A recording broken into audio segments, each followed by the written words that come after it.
When I was first growing up, my dad was a farmer, so I grew up on an apple, cherry, and asparagus farm.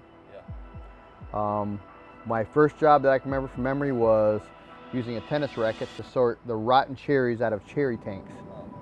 So you dip it down, look for the rotten ones, throw them out. Pretty menial job.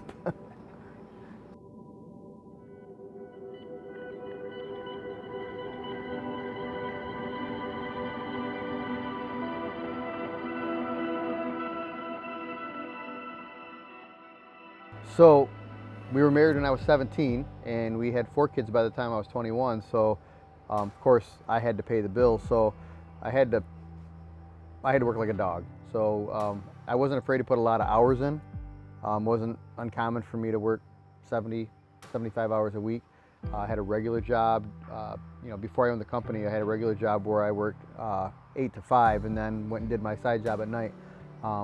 So kind of probably got that from my dad, because my dad was a farmer, and I kind of joke with people that I didn't even know that other people took Saturdays off until I was an adult, because we just worked Saturdays. That was just another day of the week that we worked. And so I got that work ethic from my dad. Also kind of learned that there's not necessarily a set schedule of the week when you work and when you don't.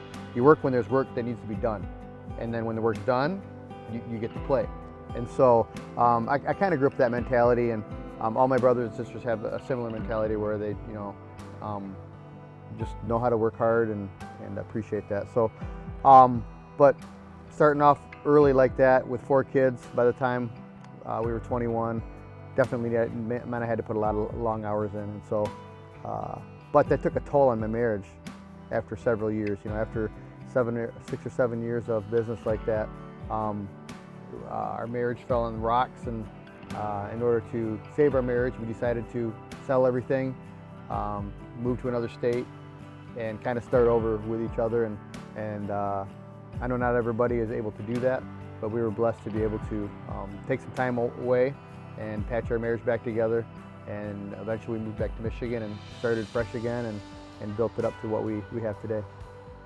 Oh, I had to borrow money from my dad for a U-Haul van to get back here. And then I rented a trailer from my father-in-law when I got here. So we were pretty broke. And I could have borrowed some money, but I didn't really want to. I was a little bit too proud for that. But we really just started off broke, and I went to work for a couple of local contractors. But it was kind of weird because I'd been a business owner. I'd been kind of, my own boss for quite a while. So it was unusual going back and working for somebody and not even being the foreman, just being another guy that's just told what to do. And here I'm sweeping floors, doing demolition, and I'm like, that guy's over there building a wall. I know how to build a wall. That guy's over there, doing these other things, and I know how to do that. But I had to start off from the bottom, so that was a little bit hard for me. And eventually, I went to work for somebody else until I found something I liked. And it wasn't for a couple years.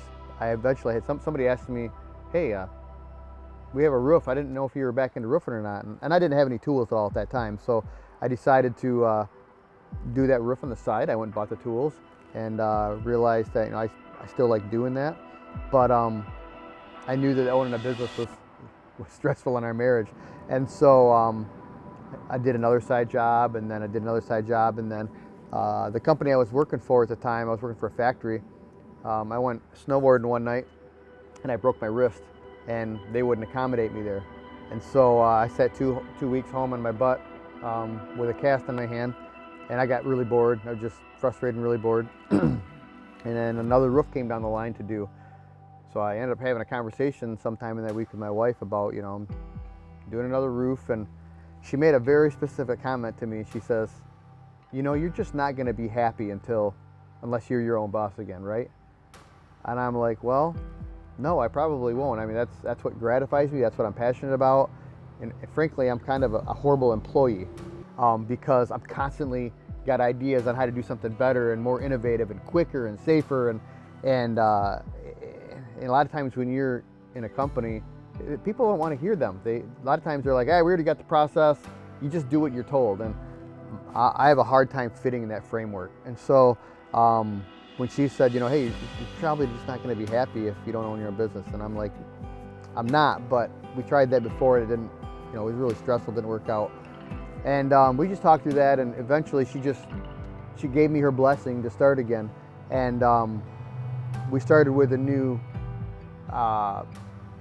premise that moving forward that you know, I wouldn't put so much emphasis and so much priority on business, that I would try to separate business and family time. And so can't say I've perfected that. I still fall back sometimes, but we've definitely done a better job of spending more time on our marriage and making it work. And so as of about, I don't know, 4 years ago, we're empty nesters, and we kind of joke around that now we're doing the dating that we never got to do, you know, when we were younger. So we're having good times with that. And also benefit of that is, you know, our oldest daughter is now our office manager in our company. So it's cool to see the family stick together, and that we stuck together through the hard times and better for it. First of all, it was God. You know, we want to keep God first, and by keeping God first, I knew that I had to keep my marriage together, because I feel that's a commandment that we should follow. And we were blessed to be able to work that out. And so I do believe God first, family second, family third. And so. Where do you see Empower Contractors going in the next 5 years? So I've gone through the phase where got to grow and got to get big and want to be a $20 million company. In fact, at one time I hired a coach to help me do that. And going through that process, I realized, you know, I don't really want to be the next $20 million company. Not saying that's bad. Some people want to do that, but you know, everybody's got to do what's right for them. And for me, I just want to do good roofs that last a long time for a certain set of customers. And I'll step on a limb and say not everybody's your customer, because not everybody's going to fit to your schedule or my schedule. Not everybody's going to fit to my price. Not everybody's going to fit to the particular systems that I offer. And so a good relationship, it really is important when it comes to a contractor-client relationship. But the people that we do work well with and that we want to do work for, we want to have that relationship long term. Hopefully they, you know, when they have an issue with the roof that we installed, they'll call us back so that we can take care of it ASAP. But we don't want to be a huge conglomerate. I really enjoy the day-to-day basis of being able to meet with a customer, and you did this for the last few days with me, seeing me meet with a customer, listen to their need, listen to their aches and pains per se, the problems that they've had in the past. Maybe they've had a bad experience with roofing contractors, not doing what they say or not offering what the solution that they need. And I love to be able to come in there and listen and say, you know, I think we can help you. I think we can look at this. I think we can dig deeper. And not just, oh, you got this kind of roof, here's the system.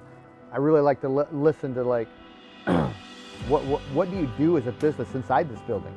There's 100 different answers to that, thousands of different answers to that. What's your plans for this building in the next year, 5 years, 10 years? Is there a lot of foot traffic on this building? So there's just a lot of different things I like to ask a customer to find out what that need is and how we can approach the solution.